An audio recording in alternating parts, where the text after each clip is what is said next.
Okay, I'm back, and I wanted to give you guys a little bit of my analysis here. It's at the end of game week 5, just is like a little bit of a time thing.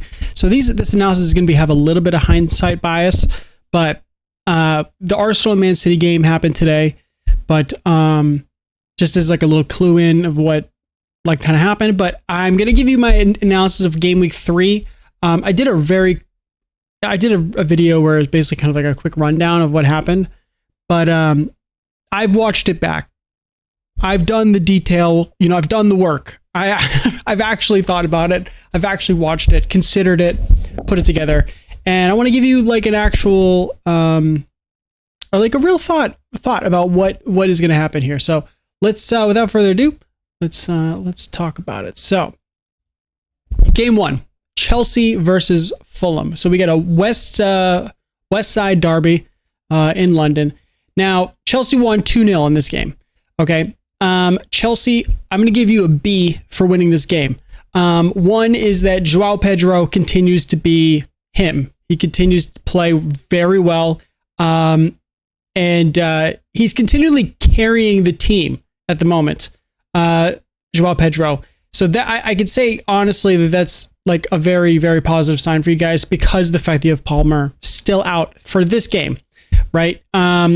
He's also an optimistic player in the sense that he's one that is consistently running for the ball consistently. Like he's like, what I mean is like optimistic running for offensive. Like he chases the ball. He's anticipatory. He's good in the air. Like this is a great signing for you guys. Genuinely a great signing. He started so hot.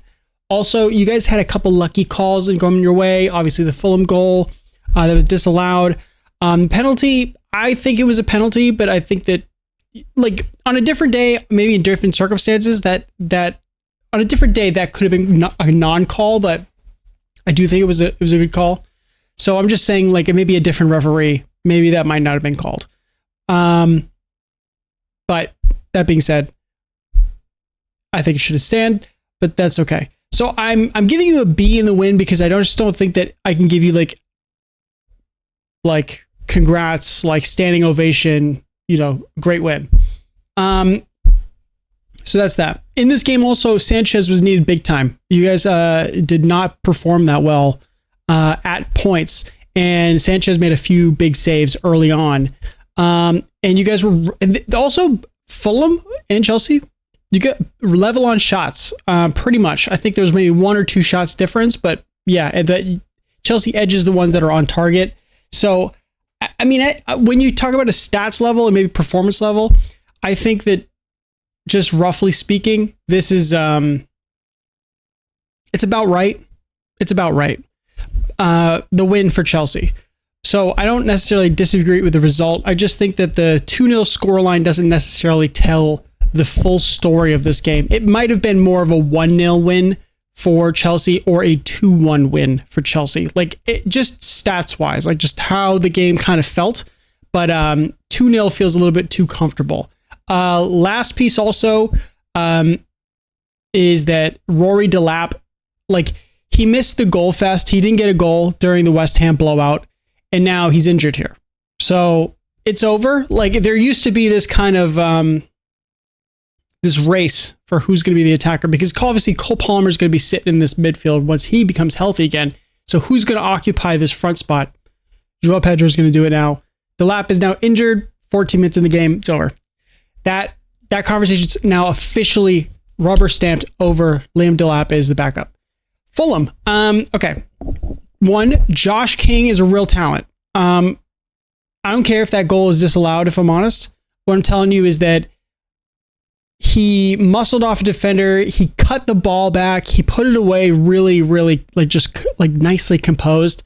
The fact that he's 18 years old is like pretty crazy. So you got a talent on your hands. I think you guys already know that, but that was a real, like, it doesn't matter if that goal was called off. I'm saying is like that level of play was really, really good to see. In terms of, despite the loss also, I think the narrative around this game should be pretty safe for you guys. It shouldn't be that like bad, because I know it's a derby game, so sometimes it kind of like it gets a little bit too emotional. But you had some bad calls that influenced the game. When looking at the stats, they're you're not that far behind. You're relatively level, maybe a little bit less. And you put in a great effort, honestly, like a really good effort. You were in the game the whole time. You never like brushed aside, never got, dissuaded because of the bad call and the goal. Like, it's like, there were a lot of things that could have, put you out, but you kept riding through it. So that's really good to see. I'm giving you a positive here. Also is that you can, just count this as a spirited loss. Just honestly, it's a great performance. It's just like a sucky result. I'm going to give you a C+ because of that. Obviously I don't think I can give you a B because you didn't win, or draw, but C+ I think is actually like pretty good, honestly, because I was just like, you guys played like pretty much as good as you could and still lose. So that's that. Okay, so let's go on to Man United Burnley. Okay, so this was in my opinion my favorite. Man United's performance was my favorite of the weekend. It was my favorite. It was the favorite. It was the best game for the weekend, and it was definitely Man United's performance was my favorite for this weekend. So Man United. Okay, I called it in week 2, or like after it was week 2, I think. Who did you guys play the week prior? Hold on, I got some notes from the previous week. Who were you guys playing against? Oh, it was 1-1. That's right. And the thing is, I said that I'm like, you guys got to win the next game. Like, no ifs, ands, or buts. You got to beat Burnley. That was like one of the things. I might have said it actually after my Grimsby reaction, but I'm like, there's like, if you guys don't get 3 points out of Burnley, it does not matter how ugly it is. Just get the 3 points. But genuinely, like, you had a crazy amount of shots on target. Crazy. I mean, Buemo had a double chance. Casemiro hit a header off the bar, but luckily that bounced in as an own goal off Cullen. Mount hit the crossbar. Ahmed missed one on the counter. Xerxes fumbled the ball 10 yards out. That's just the first half. Like, this game should have been 2 or 3-0, like at half, right? It just like, it kind of is further evident that the team is not quite clicking, and that there's just like a little bit of lack of confidence. There's like a thought that runs by everybody's head right before they take the shot, right before the final pass. Like, there's just like that little bit of hesitancy. And I think you can see that when like taking shots or on the offense. I do want to highlight too, is that after the second goal from Brian and Buemo, that Ruben Amorim started shaking his head after the goal. And it's because he, like anybody who watched that game, it's like, there's no reason for Burnley to be in this game. It was 1-1 at the time. And then Buemo scored immediately after Lyle Foster. And he's shaking his head because he's like, this game should not be like this, where it's like, we need to like retake the lead. So good reaction after conceding, but the fact is that Burnley were able to creep back up on you again for a second time, right? And that's further evidence that your team's not cohesive, they're not confident. You're still under construction, which is fine if you're gonna do like a longer term build, right? But that's up to Man United supporters if they want to, get on board with that, because I don't know what else you're gonna do though. So anyways, the last piece here is that the Fernandes 97th minute penalty, that celebration, he's wearing the criticism every game. Bruno Fernandes knows what's being talked about, like about the team, about him being like not a good captain, about everything. He's wearing it. He's aware of the criticism. And the team is as well. Like, just that reaction was kind of just like, felt like a weight off their shoulder. Like, they needed that win so badly. And it's clear because like that was a relief celebration. They're draped in the expectation of Man United, and they don't have the confidence yet to push on. They're just trying to fulfill expectations and the burden of that. So yeah, I'm just saying just getting the win. That's good. Just getting the win is good. I'm going to give this a B. And I can't believe I'm getting a B for a 3-2 win over Burnley, but that's where I feel like I genuinely, like, again, a little bit of hindsight bias, but I genuinely think that like this is a B performance. Like it was just get the win. Just get the win. It doesn't matter. Get 3 points. Burnley. Okay. Congrats on leveling it twice in Old Trafford. It doesn't matter how Man United is, what form they come in. If you get 2 goals and you level it up twice, that's a great achievement. So don't be discouraged. After halftime, there was definitely a reaction from you guys as well. So Scott Parker clearly looked, I know that too. Scott Parker clearly looked at this and thought, oh, we can snag something off them after the Grimsby game, because like there is just an immense amount of criticism and negativity and toxicity in the stadium. So he was definitely looking at this game differently, thinking that there's going to be a scalp in this. So that, that's that. But honestly, your performance like was pretty decent overall. 2 halves, considering were very different as well. First half to compared to second half. You made a significant improvement. It seems like you like made some really good tactical changes, some good substitutions, and you learned a little bit because going from Tottenham away, you kind of got smashed and kind of just like put aside. Man United, you've made adjustments, and then you actually brought it back twice. Then you got Liverpool in the next game. We already know what happens, but yeah, just, you clearly have like, you're progressing in these bigger games. It seems like you're being able to deal with that higher level of talent. So that's that. Okay. Oh, C+, by the way, C+. Okay. Sunderland, Brentford. Okay. So again, this is an interesting game. Sunderland 2, Brentford 1. Okay, so Sunderland, I'm going to give you an A-. And to be honest, winning continues at home. I want to build this into my narrative right now. I've seen 2 games at home for Sunderland. I've not looked at week 4 or week 5. I haven't watched those games or the highlights, but I know what happens.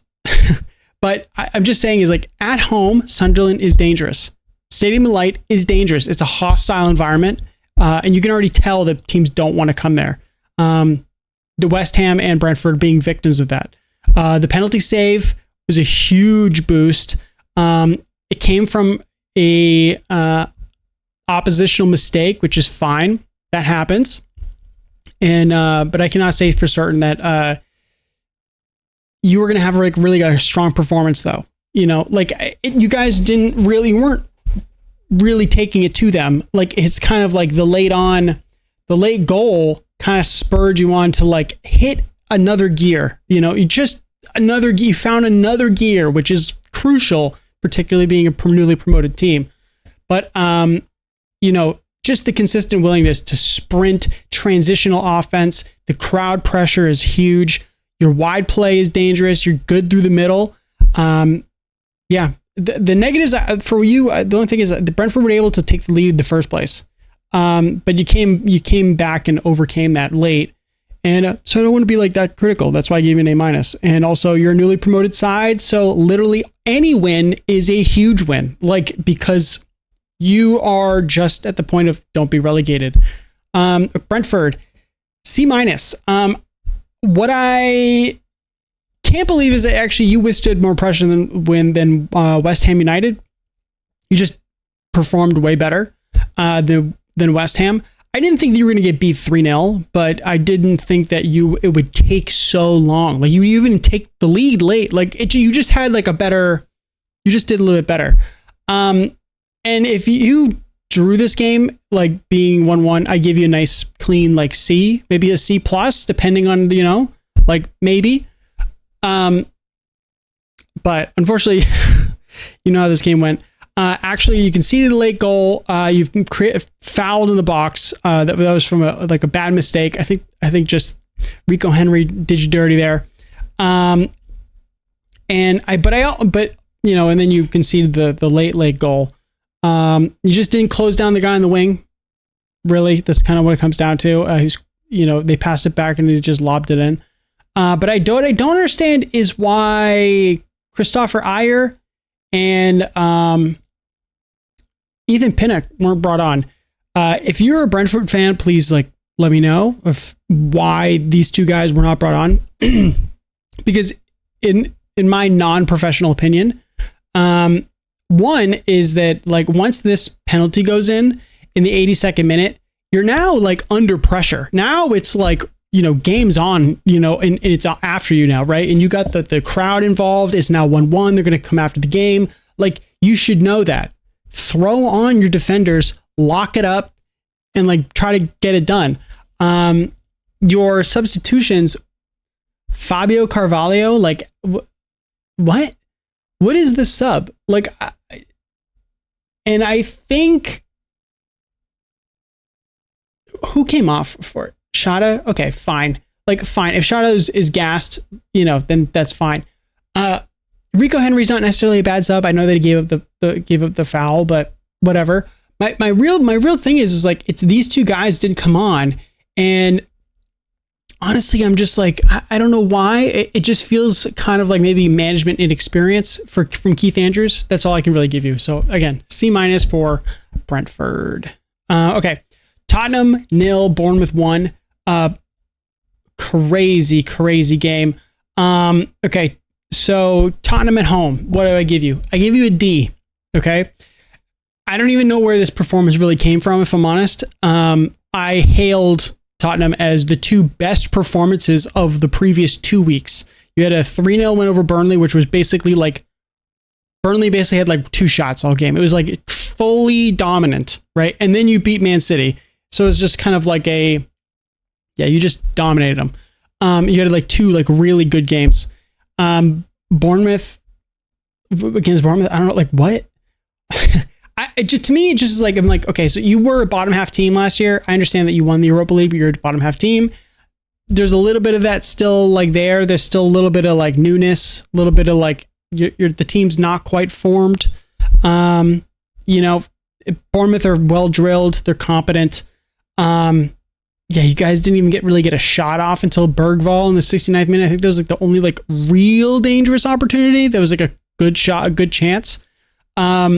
But this is, to me, this makes me think that like maybe well-drilled, competent teams are going to be able to beat you, even at like the mid to like middle tier, like teams that didn't have a change in management, or maybe a big loss or two.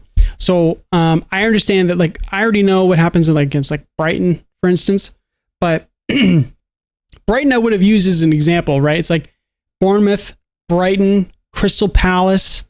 These are teams that are like, or Fulham as well. Like, these are teams that I would be worried if I was a Tottenham, like, because at least in the early stages of the season, like you're just not fully like, Frank really hasn't been able to like kind of fully form the team yet, but at least in these early stages, like, those are the teams that I would be like, okay, this actually might be a really difficult game for us to get over the line. So that's that. Also, Vicario had a masterclass. So want to make sure he has credit. Bournemouth, A+ performance of the weekend, period. Bournemouth did it. Literally like an incredible performance all around. You dominated like throughout, basically. I genuinely could not believe what I was watching.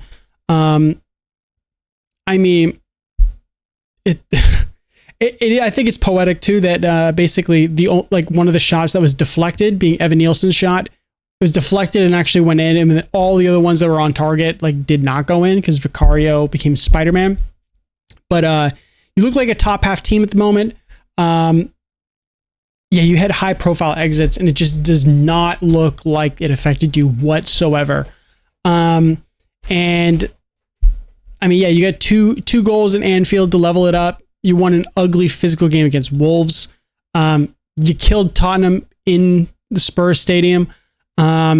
So yeah, you got the same win here as you did against Wolves, but this was just like full on domination. You're making interceptions, tackles, getting like winning the second ball, taking shots. Like, the team was just fully like, you're making these crazy. The Semenyo miss was like an unbelievable cross that just came across, and then Semenyo making a diving header. Like, you should have ripped this team apart. 3-0 probably would have been like a solid. That's what this should have been. But the fact you didn't. But anyways, great result. The best performance of the weekend, for sure. For sure. So hats off to you. All right, we're going to go to my Wolves and Everton now. Wolves 2, Everton 3. Okay. So I'm going to be a little sad. Wolves, I'm going to give my Wolves a D here. We look like relegation favorites. Even at week 3, I understand what happens in week 5 against Leeds, but I'm just saying, like, if I were to put myself after there, I'm like, yeah, we still look like something. We should have gotten a draw here if we were actually serious about surviving, bare minimum. But like the slow build-up play, the lack of organization, the lack of offensive creativity, it's a problem. There's multiple issues. And I can't say is that, like, you know, we got to go back after going down. Hwang scored. But I mean, we conceded like 10 minutes later.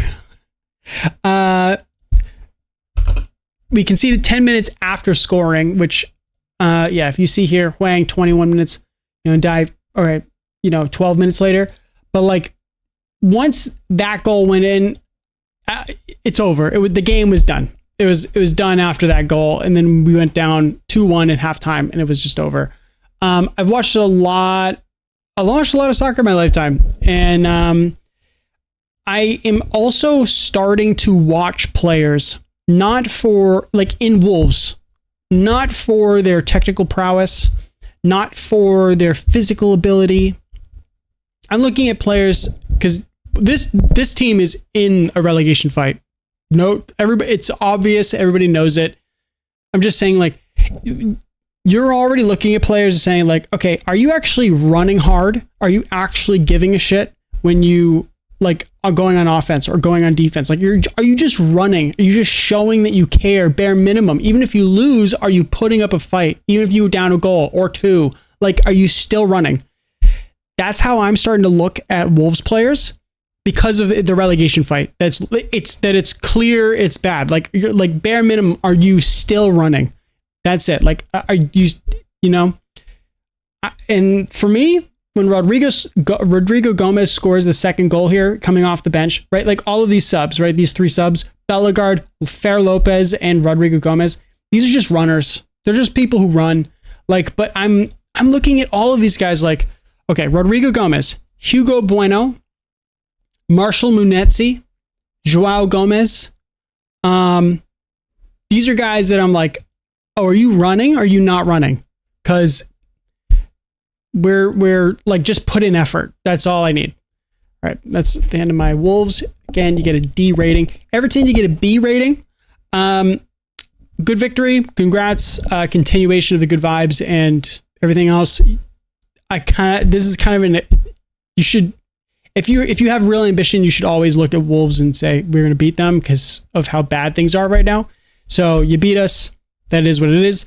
Grealish, Dewsbury Hall, and Njai are stable front 3. They look good. They're connecting well. Garner and Gay provide that depth. So if you have a sustained offense, they're able to double pivot out of there and get out of the corner. So it feels like things are coming together, honestly. David Moyes has done really, really well. The negative, I just want to say that, just like Mikolenko, like, not seeing Rodrigo Gomez coming from behind, like, and just allowing that second goal. Like, the game was done, right? The game was done. This game should have been 3-1. After the Dewsbury Hall goal, which was an excellent goal, this game should have been done. And just that little switch off made it 3-2, and then it kind of just became this, like, little edgy right at the end of the game when it really shouldn't have been. It should have been 3-1, and this game should have been, like, done and dusted for you, and from your perspective. So I would have given you a B+ if you allowed that, if this game just became 3-1. But it didn't. So anyways, Leeds, Newcastle. Let's 0-0. The best scoreline, the most exciting one. Leeds, I'm going to give you a B. Honestly, it's a good point. Value point. You've now, for the first 3 games, you've gotten 4 points. So fantastic. The Arsenal game clearly did not dissuade you whatsoever. Newcastle's a difficult opponent. They got like a legit midfield, Guimaraes and Ramsey, and then Tonali. So again, like quality players here. And yeah, just I'm putting Leeds out there, but I'm also just saying, just generally, the home games that are for the newly promoted sides, you guys are really going for it. And the home crowd for Leeds, really for the Stadium Light for Leeds and Burnley, like the home crowd's really great. And I'm always worried about like Leeds and Burnley because you guys have been yo-yoing for a little while now. So it's all, you can see like the fans can be like a little jaded, for just having been there before. But you guys are putting in a real fight here, and I really enjoy watching it. But the game was really physical. Ball continued to skip off the surface. There was always like glancing, deflections, bobbling. Like it was just like it had everything. So nobody really had to control the ball. It was just ugly. And yeah, who cares? Like who cares? Honestly, the only negative is that you didn't score. It's just like the conditions were crappy, and it kind of made it for like a 1-0 kind of game. But you got 4 points out of 3 games. Like, good on you. You got a B. Newcastle, you get a C. It kind of sucks because you get Aston Villa. You had a winnable game there after the red card. You get a late loss, an emotional late loss against Liverpool. You fought back after being a man down, and then you came away with nothing in like literally the last second of the game. And now you got this. You got this one. So, at this point in this game week 3, like you still have the Isak thing like floating around. So I understand that. But so I'm not going to say that there's not necessarily like a red flag as of game 3, but yeah, but I don't think there's really anybody who had like a good performance. It was just kind of like everybody was it just kind of felt like everybody was kind of looking forward to like the international break and just taking a beat away from Newcastle. And I think this might refresh the players. Hopefully that'll like, I don't really know why Newcastle's kind of like there's something weird. I think it probably the Isak thing kind of wore on people a little bit. Just kind of wore on the mind. But the international break they go into definitely should help. I already know again what happens afterwards, but I'm just saying, like, from the perspective of game week 3, this is probably what I would consider. Okay, Brighton 2, Man City 1. Okay, so this is actually an interesting game. I really can say this is a really interesting game. So Brighton, incredible win.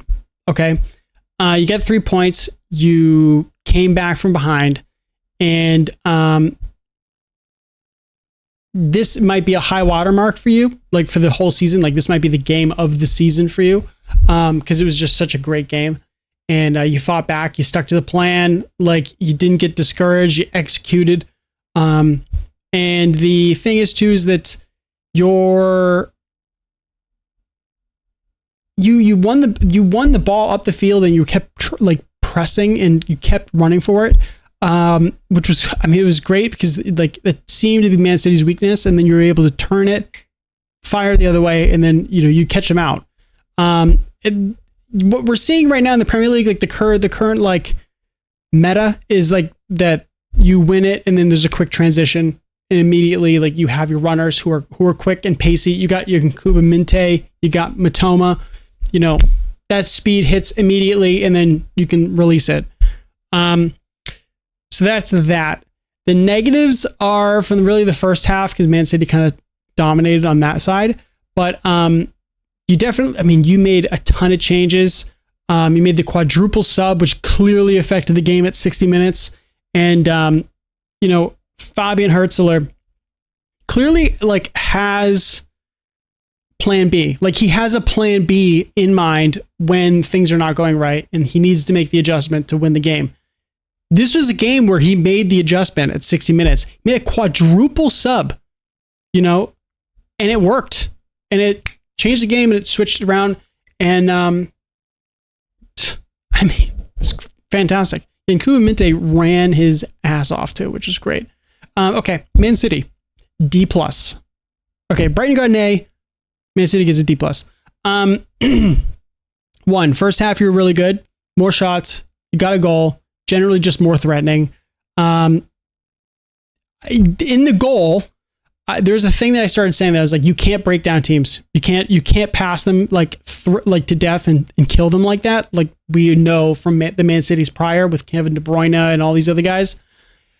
But you actually did do it like kind of accidentally, Marmoush, when he was trying to, did the assist to Haaland, like he was trying to knock the ball past the defender to get around him, but he got blocked and Haaland was luckily there to take it on. So it's kind of, I mean, you did because you did like do a one-touch quick passing, to get through, but it was kind of accidental. Like the last pass was literally accidental. Marmoush was trying to score that. Second piece. I think that Pep does not necessarily trust his players yet, or like know what to do for tactical adjustments, in the second half. And when I'm looking at this, okay, so I just read my notes here. So Brighton's they made an offensive sub. They brought on Milner, Ruder, Ayari, and Gruda. Those are like, he made 3 midfielders changes and an attacking change to try to bring it on, right?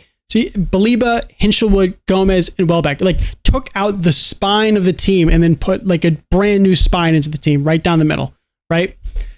That is like genuinely like a really bold move to try and win the game, right? Now, when I look at your subs, right, and looking at how the game goes, that's at the 60th minute, right? They go on to get a penalty, right, in the 67th. So now it's level, right? Pep goes to his bench. The 72nd makes a double sub, okay? Look at the players who started here. You got Haaland down the middle, Silva, Reinders, Rodri, Bob, and Marmoush, right, as your players. He looks at this team and he goes, okay, Silva, who's the captain, take him off, put in Nico O'Reilly, who's a defender by nature, put him in, and then Doku just going to swap out for Marmoush, which is pretty much a like for like switch, right? Marmoush likes to also drift inside and play as like an attacking midfielder at times, but nonetheless, he basically like what this tells me is that it's a very negative view on the team based on what I'm seeing, because after that penalty, since Silva comes off and Nico O'Reilly comes on, Marmoush is off and Doku comes on for him. This signals that he wants defensive rigidity, right? He's saying, okay, you're going to have the ball now, right? You take the ball. I'm going to put on Doku as an outlet. So if anybody is able to get the ball, clear it to Doku, and then he can use his pace and then bomb down the wing or one over the corners, and then hopefully we can score that way. That is what Pep said. Like that's basically the plan was,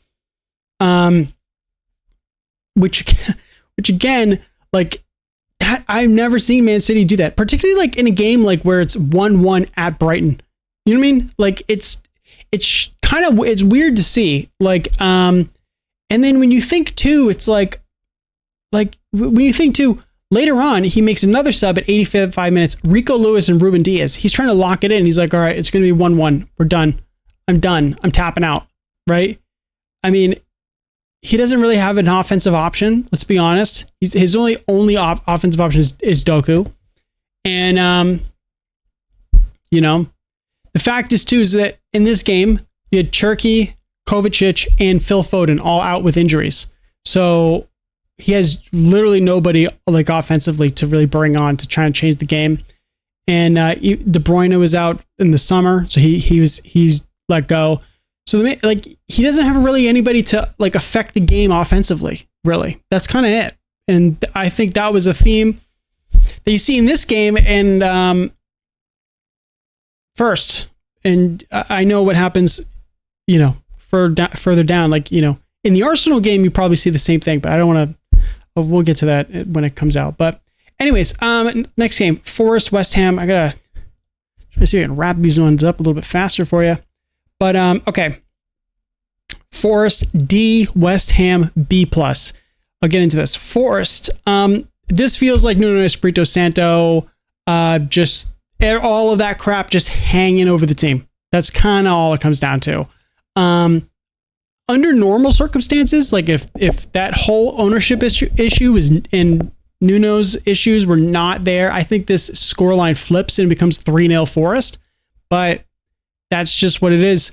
You couldn't get like counters like you could before. Yeah, it's just like this game was just a vibes game. It's just, that's really what it comes down to. It's like I think that like you guys are the better team, like on paper when you just look at like the quality that you got.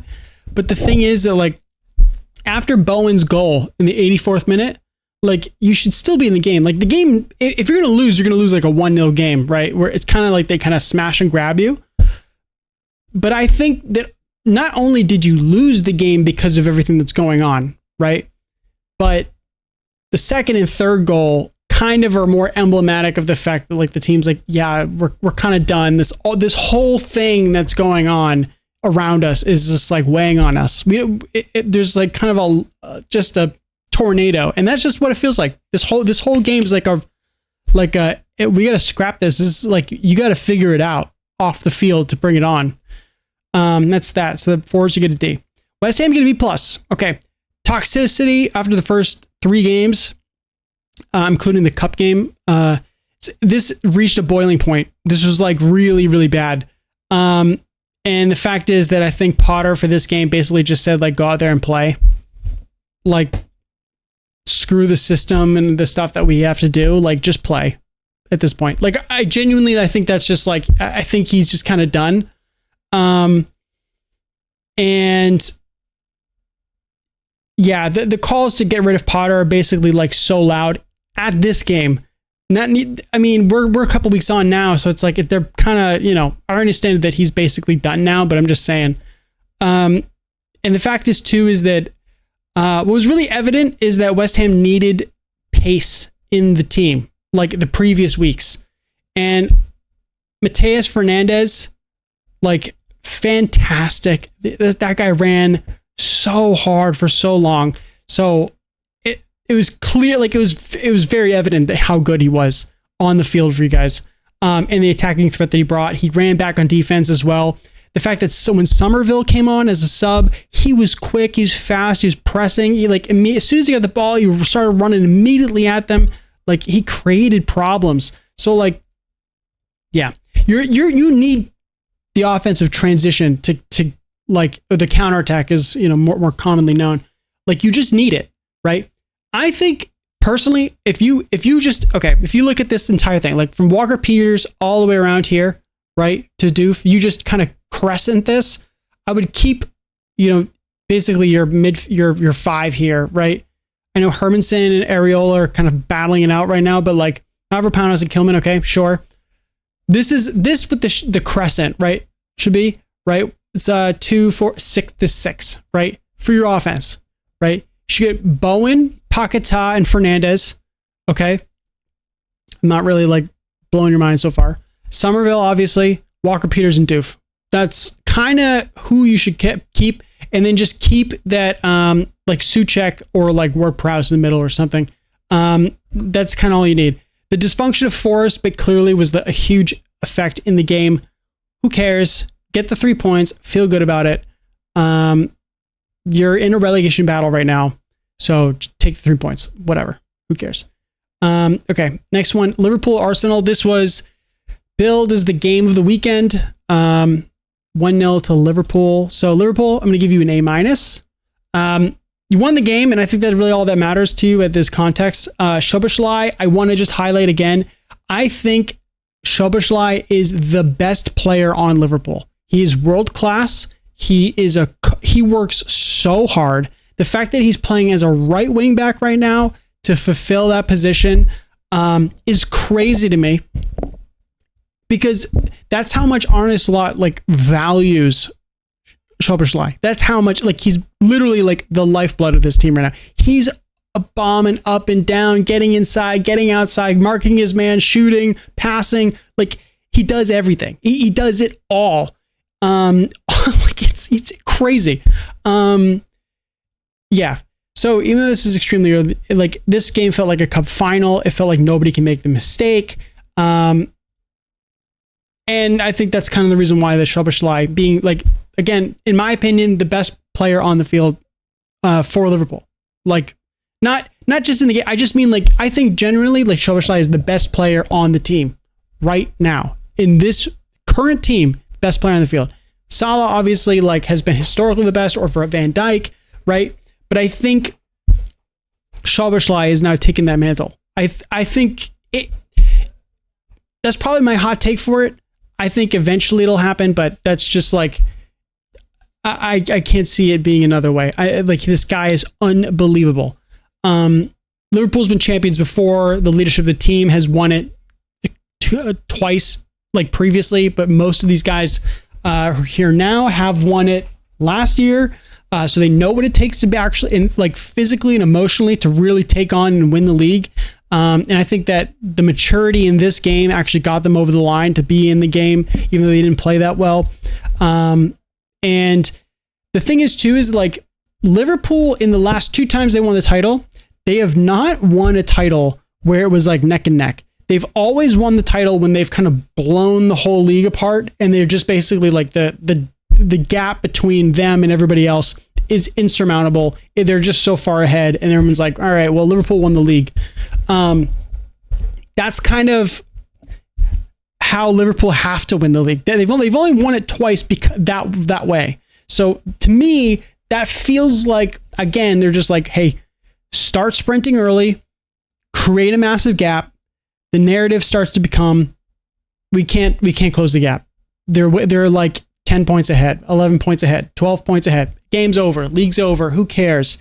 And then that becomes like, you know, now Liverpool can like kind of coast into the league win, basically. Arsenal, you get a C+. Honestly, I don't want to punish you too hard. Arteta said it at the end of the game. There's no room for error in games like these when you're at Anfield in a big game, you know. I do want to say too is that Saliba went down the 5th minute and Mosquera came in and then played for the rest of the game.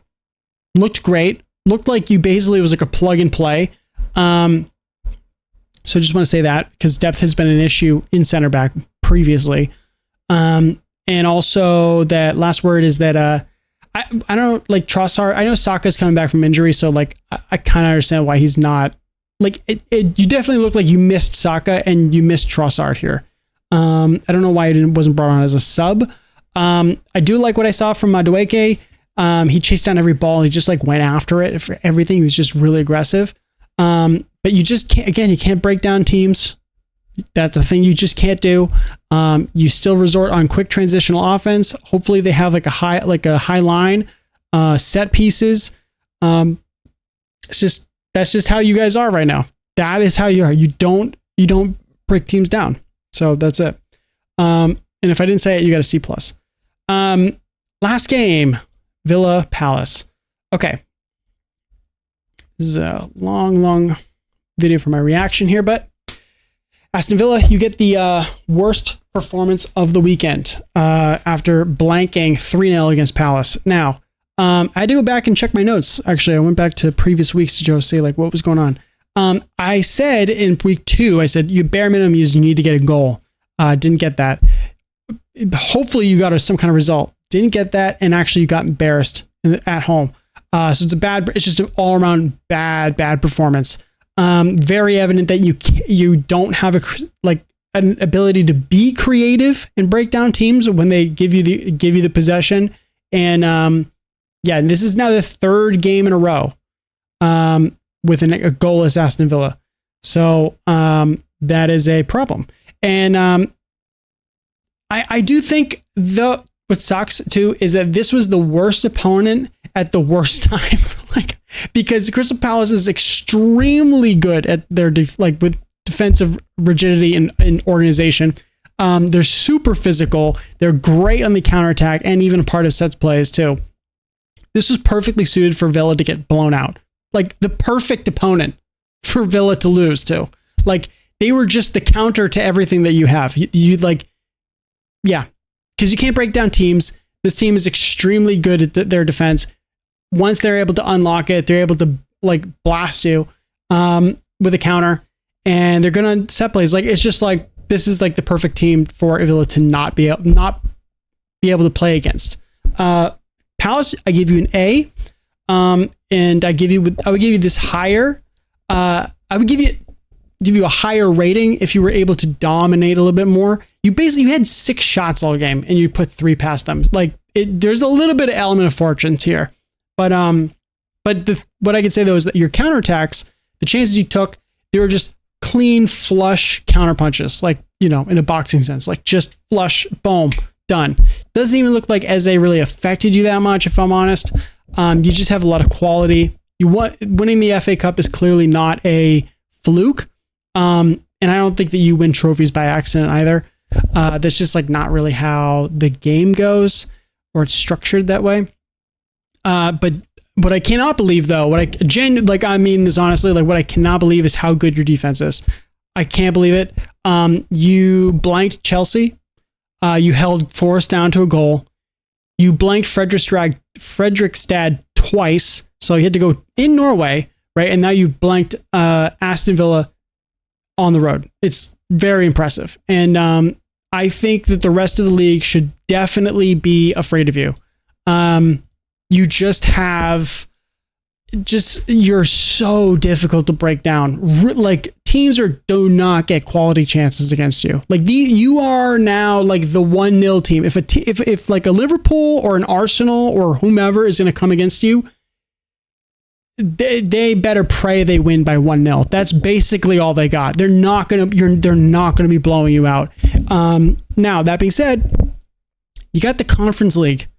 That's my worry for you in the season of how your Premier League season will go, is because, you know, you're gonna have to go fly somewhere, come back, and that's gonna be difficult on the legs. But that is it. I hope.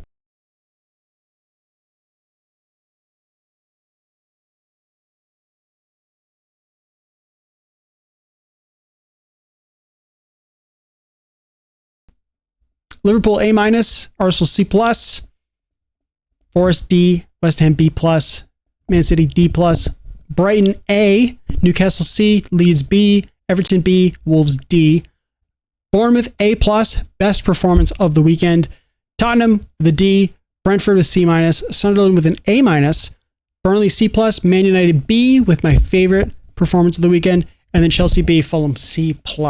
Thank you, and I will give you my week 4 reaction.